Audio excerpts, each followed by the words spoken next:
오늘 말씀 레위기 25장 20절부터 21절 말씀입니다. 25장 20절부터 21절 말씀 다 같이 읽어보도록 하겠습니다. 시작. 만일 너희가 말하기를 우리가 만일 일곱째 해에 심지도 못하고 소출을 거두지도 못하며 우리가 무엇을 먹으리요 하겠으나 내가 명령하여 여섯째 해에 내 복을 너희에게 주어 그 소출이 3년 동안 쓰기에 족하게 하리라. 아멘.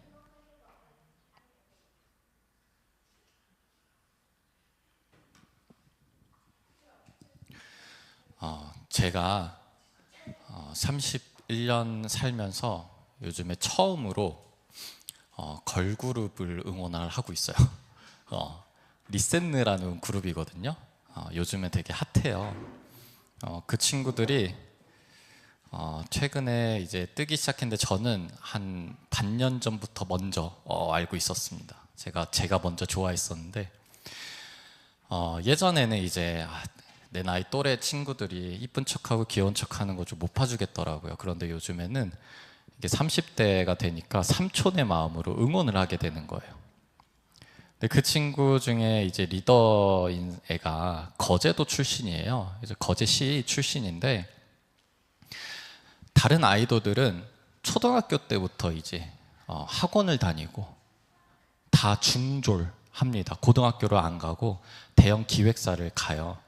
그런데 그 거제도 소녀는요, 고등학교까지 이제 다 거제도에서 마쳤는데 거제도가 이제 서울에 비하면 이제 시골이잖아요. 그래서 학원이 하나도 없어서 그 춤 학원을 왕복 4시간을 걸려서 부산으로 왔다 갔다라고 해요.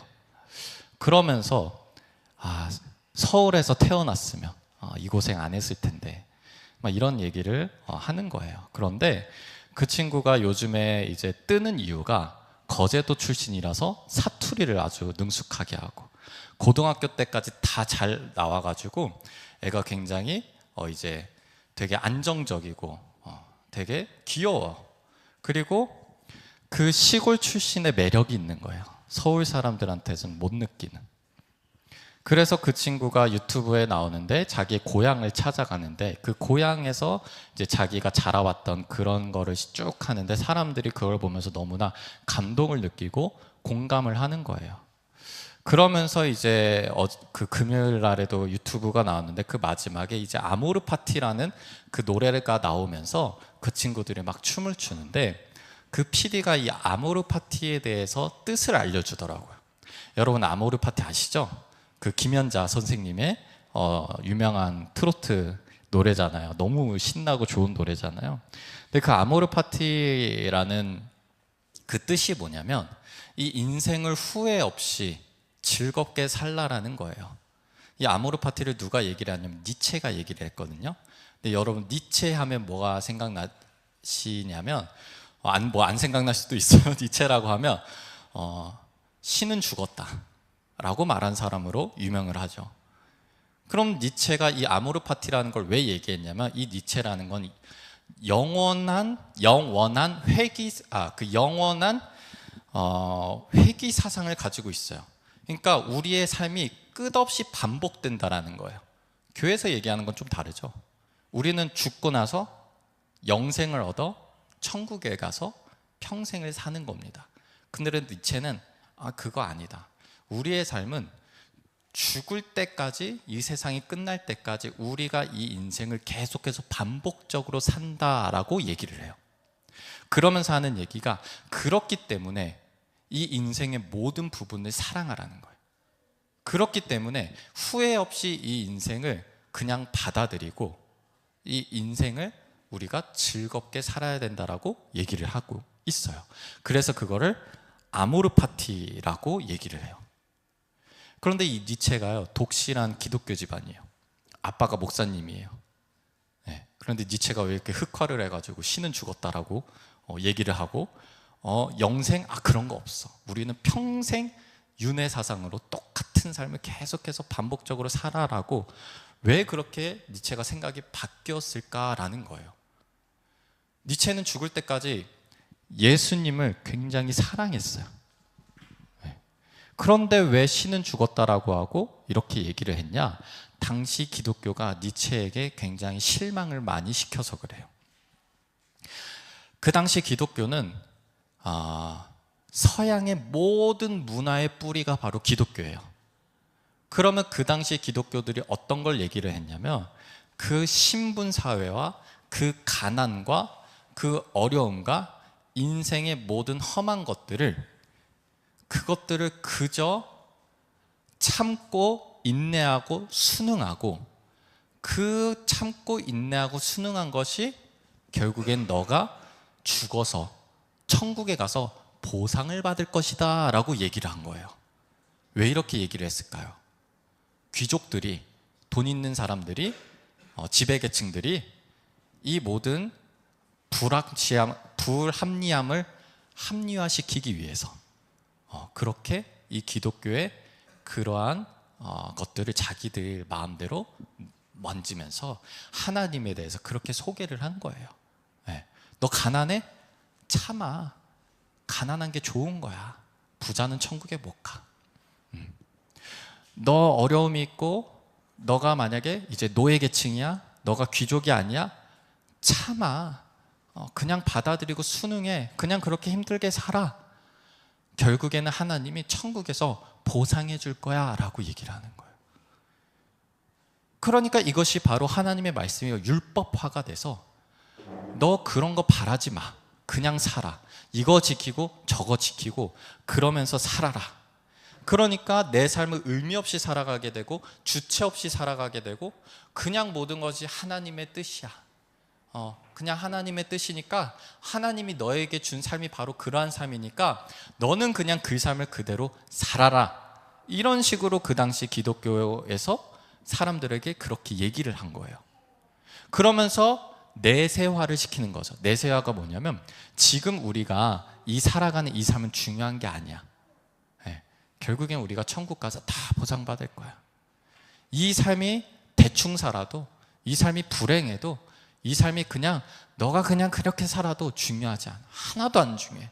천국이 중요하니까 라고 얘기를 했던 것에 대해서 니체가 반발을 하면서 주장을 하는 거예요. 아니, 이 삶이 중요해. 지금 내 삶이 중요해. 내 삶을 주체적으로 살아야 돼 라고 그 기독교에 반발을 하면서 신은 죽었다. 이제 신이 우리를 이끌어가고 이제는 신이 우리에게 알려준 그 모든 것을 우리는 받아들이지 않고 이제는 인간이 중심이 된다라고 주장을 한 것이에요. 그렇기 때문에 이 아모르 파티라는 이 니체가 얘기했던 그 말이 그러한 니체의 생각 속에서 나왔던 거예요. 그러니까 그 당시에 사람들 힘든 일이 있을 때 도와달라고 요청하지 않고 그냥 하나님이 너에게 주신 시련이니까 너가 견뎌내, 감당해. 결국엔 하나님이 단련시킬 거야 라고 얘기를 하던가, 야 이거 지켜야지, 이거 안 지켜야지, 야 이걸 지켜야지만 너가 좋은 성도가 돼, 이걸 지켜야지만 너가 기도의 응답을 받아, 이거를 지켜야지만, 이거를 안 지켜야지만, 이건 해야지만, 이건 안 해야지만 하나님이 기뻐하실 거야 라고 얘기했던 거에 니체가 반발을 한 거거든요. 그런데 그것이 바로 지금도 그러하지 않냐는 거예요. 지금도 그러한 신앙들이 있죠. 그런데 여러분들은 그 얘기를 들으면서 공감이 잘 안 되실 거예요. 그런 얘기를 들으면서 하나님은 그런 분이 아닌데, 하나님은 그렇게 얘기한 적이 없는데, 그런 생각이 딱 드실 거예요. 여러분들이 하나님을 잘 알아서 그래요. 안타까운 거죠. 하나님이라는 분은 어디에 나와 있냐? 말씀에 나와 있어요. 그러면 이 말씀을 읽다 보면 하나님이 어떤 분이라는 걸 알게 돼요.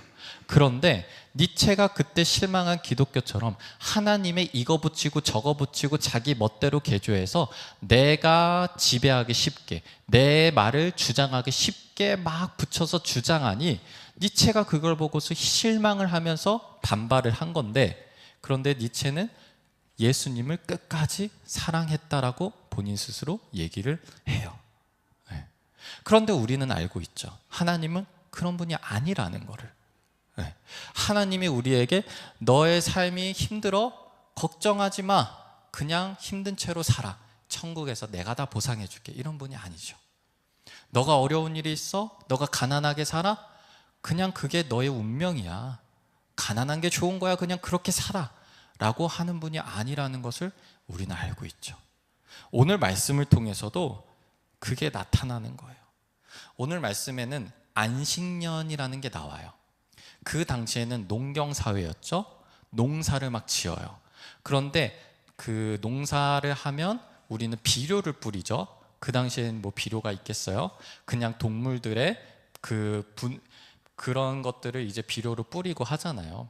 그때 당시 농업 기술이 많이 발달하지 않기 때문에 이 지력이라는 게 있대요. 저도 잘 모르지만 농작물이 자라면 이 땅이 점점 더 영양분을 잃는다는 거예요. 그래서 농작물을 같은 땅에 계속 쉬지 않고 하게 되면 결국에는 땅이 좋은 땅이 아니게 된다는 거예요. 쉬는 날이 필요해요. 안식년을 하나님께서 얘기하셨어요. 6년을 농사를 짓고 1년은 그 땅을 쉬게 하라라는 거예요. 그런데 이 당시에는 그게 직업이고 그게 아니면 먹을 게 없어요. 농사가 인생의 전부예요. 그런데 하나님께서 6년을 일하고 1년을 쉬라라고 얘기를 하는 거예요. 얼마나 힘든 일입니까? 여러분들에게도 6년 동안 일했으니 너 이제 퇴사해라 하면 형 당장 뭐 먹고 살아요? 그런 생각이 당연히 들죠. 안 들겠습니까? 하나님께서 그런 우리의 염려와 마음을 아시는 분인 게, 자, 너희가 말하기를 우리가 만일 7째 해 심지도 못하고 소출을 거두지도 못하면 우리가 무엇을 먹으리요 하겠으나 라고 얘기를 해요. 하나님께서는 우리의 현실과 우리의 나약함을 외면하는 분이 아니에요. 아까 얘기했듯이 그 당시의 기독교, 그 당시 사람들이 말하던 주장하던 하나님께서는 나약함, 현실의 어려움을 외면하고 천국만을 얘기하는 그런 하나님인데 실상 하나님은 그렇지가 않아요. 우리의 현실의 어려움, 우리의 나약함과 우리의 믿음이 흔들리는 것들을 하나님께서는 다 아시는 분이에요. 그러니까 오늘 말씀에서 이렇게 얘기를 하는 거죠. 그것을 억누르고 부정하는 것이 아니라 있는 그대로 하나님께서는 받아들이시는 분이에요. 너네 7째 먹지도 못하고 소출하지도 못하면 우리 무엇을 먹을까 불안하겠지? 너네 염려하겠지? 그러겠지? 라고 아시는 분이에요. 그랬더니 그 다음 말씀에 하나님이 뭐라고 하냐면, 내가 명령하여 6째에 내 복을 너희에게 주어 그 소출이 3년 동안 쓰게 족하게 하리라. 내가 너희에게 어떻게 할 거냐면, 너네 염려하잖아, 너네 걱정할 거잖아. 그러니까 6년째 3년치의 소출을 내가 줄 거라는 거야. 3배의 소출을 준다는 거예요. 상식적으로 생각을 하면 6년째 이제 7년 1년 쉬잖아요. 그럼 8년째 또 일할 거잖아요. 그러면 계산적으로는 한 2년치만 주면 되는데 3년치를 주신다는 거예요. 하나님이 그런 분이라는 거죠. 그러니까 우리의 현실의 어려움 그리고 부족함, 그런 것들을 대책 없이 순응하고 그리고 희생하고 그냥 생각하지도 않고 그냥 아무런 반발이나 아무런 어떤 우리의 생각 없이 그저 받아들이는 것을 요구하시는 게 아니라 하나님께서는 그에 따른 넘치는 공급을 약속하셨다라는 거예요. 그러니까 그 안식, 1년의 안식을 우리에게 누릴 수 있게끔, 그 1년을 온전히 쉴 수 있게끔 완벽한 환경과 더욱더 큰 풍요로움을 우리에게 제공하시는 분이 바로 하나님이라는 거예요. 그래서 3년치 소출을 6번째 해에 너에게 준다라고 약속을 하신 거였어요. 농경사에서 1년을 쉰다고 생각한다는 것은 불안의 노예가 된다는 거고요. 염려의 노예가 된다는 거예요. 그리고 1년 동안 얼마나 아깝겠어요, 보면서. 그 쉬고 있는 걸 보면서 계산을 하게 되는 거죠. 1년 동안 쉬면서, 한 달 동안 쉬면서 내가 원래라면 이만큼의 소출을 내야 되는데 그만큼의 손해가 지금 발생하고 있다는 걸 아무리 염려하고 아무리 계속 안 하려고 해도 할 수밖에 없죠. 계산할 수밖에 없죠. 그런데 하나님께서는 네가 아니라 내가 한다라고 얘기를 하는 거예요. 네가 아니라 내가 한다. 걱정과 염려를 내려놓고 쉬어라, 기뻐해라, 내 삶을 즐겨라. 네. 이미 하나님께서 그 아모르 파티에 대해서 이미 얘기를 하시고 계시는 거예요. 네. 하나님께서는 영생을 약속하셨고 하나님께서는 우리에게 천국을 얘기를 하셨어요. 우리는 그것을 소망하고 바라고 기대합니다. 그런데 하나님께서는 그걸 하나 약속하셨다고 나머지를 그저 버리고 나머지를 외면하시는 분이 아니라 그 우리의 삶 자체에 너무나 관심이 많으시고 그 삶을 계속해서 관여하시는 분이라는 거예요. 그 안에서 풍요로움을 우리에게 주시고자 하시는 분이고 그 안에서 우리가 쉬기를 원하시는 분이고 그 안에서 우리의 삶을 기쁨으로 누리기를 원하시는 분이 바로 하나님이라는 거예요. 그것이 바로 이 말씀에 나와 있는 거예요. 하나님께서는 이 말씀을 율법으로 주셨어요. 그 당시 농경사회에서, 그 당시 농사가 전부인 상황에서, 농사가 안 되면 왕이 제사를 지내는 상황에서, 농사가 안 되면 신들의 벌이 내렸다는 그런 사회에서 하나님께서는 1년을 통째로 쉬어라라고 얘기를 하시는 분이에요. 우리에게 쉼과 기쁨을 주시고자 하시는 분이. 그러니까 결국엔 우리가 이 말씀을 통해서 알 수가 있죠. 하나님의 뜻과 하나님의 의도, 하나님은 뭘 원하시는 분이냐? 내가 책임을 질 테니까 너는 쉬어라라는 거예요. 염려 내려놓으라는 거예요. 내가 책임질게. 여러분, 우리 집 같은 경우는요, 저희가 그 개척교회를 했을 때, 저희 아버지 개척교회를 하실 때 막 성도님들 정말 힘들고 어려운 일들 막 다 들었어요.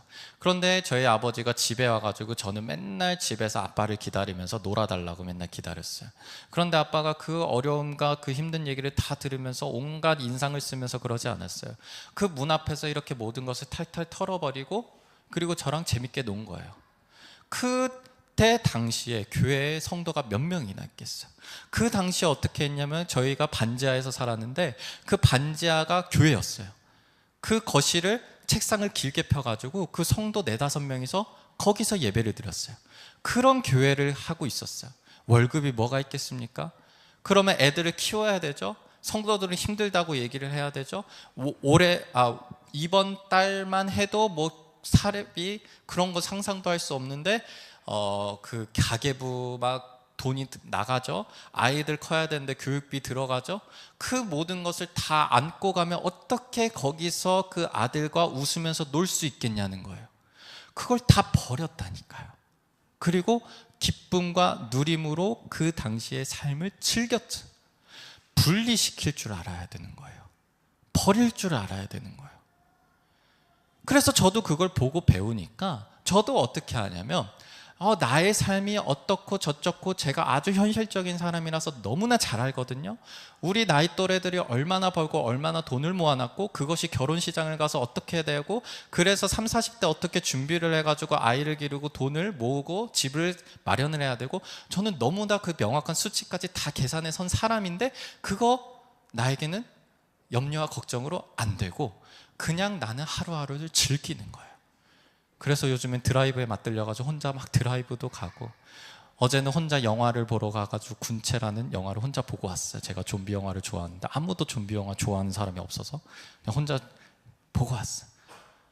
그 하루에는 나의 미래가 어떻지? 내일 어떻지? 오늘 어떻지에 대한 걱정과 고민 하나도 없습니다. 그냥 하루를 즐기는 거예요. 누리는 거예요. 왜?